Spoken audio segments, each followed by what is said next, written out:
देखो, जो सरकारें चिल्लाती थी कि पेपर चोरी हो रही है, पेपर लीक हो रहे हैं, उन्हीं के राज के अंदर, उन्हीं के निर्देशों के अंदर, उन्हीं के ही जो साथ में लगे हुए कर्मचारियों के साथ ये बहुत बड़े पेपर चोरी हुई है। इसके अंदर नीट की जो पेपर आउट हुआ है, 22 लाख से ज़्यादा स्टूडेंट थे और उसके अंदर कोई गरीब परिवार के बच्चे थे, किसी ने अपना गहना गिरवी रख के बच्चों को पढ़ाया, किसी ने उधार लेके पढ़ाया, कोई दिन रात मजदूरी करके उनको पढ़ा रहा था। उनके साथ इतना बड़ा कुठाराघात हुआ है, ये बड़ी एक गंभीर बात है और जो सरकार की निसफलता दिखाती है किस तरह से ये सरकार बिल्कुल ही सिर्फ वोटों के लिए और सरकार बनाने के लिए ही अपना काम कर रही है। उसके अलावा जो बच्चों के साथ कुठाराघात हो रहा है, जो अन्याय हो रहा है, उसके लिए उनको बिल्कुल सोचने नहीं। इससे पहले भी इस पेपर आउट की बात उठी थी नीट पे, पिछली बार भी सिर्फ उन्होंने एनटीए के एक चेयरमैन का ट्रांसफर करके अतिश्री करके और उसको आज छत्तीसगढ़ के अंदर उन्होंने सीएस लगा रखा है।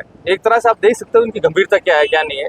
तो ये पूर्ण बात है, आज के समय के अंदर जो भी 10-12 के अंदर बच्चे पढ़ रहे हैं वो बड़े घबराए हुए हैं। इस तरह से नीट के पेपर आउट हो रहे हैं तो उनकी तैयारी का क्या मतलब रहा। और जो पैसे वाले धनाढ़े हैं, इनके जो दोस्त तैयार है, उनको ये पैसे पेपर बेच के उनको ये नीट के क्लियर करवा देंगे। अभी मैं आप घूम रहा था, मेरे को 2-3 बच्चे मिले और वो बिल्कुल घबराए होते कि अंकल आप सही कर रहे हो, आपने जो काम किया भैया उसके अंदर हम लोग, ये चोर सरकार है, इससे हम भी खिलाफ है और जो ये कर रहे हैं इससे हम संतुष्ट नहीं हैं। पेपर लीक के बाद लगातार जांच जो है वो देती गई, सीबीआई को जांच देती गई। ये अतिश्री करने के लिए मैं आपको कह रहा हूँ, एनटीए के जो चेयरमैन थे पहले, जो उनको पहले तो सिर्फ दिखाने के लिए एक बार उससे हटाया गया पद से और आज वो छत्तीसगढ़ के अंदर उनको इनाम के तौर पे उनको सीएस दिया गया है, चीफ सेक्रेटरी का पद दिया गया है। तो आप सोच सकते हो कि इनकी गंभीरता क्या है।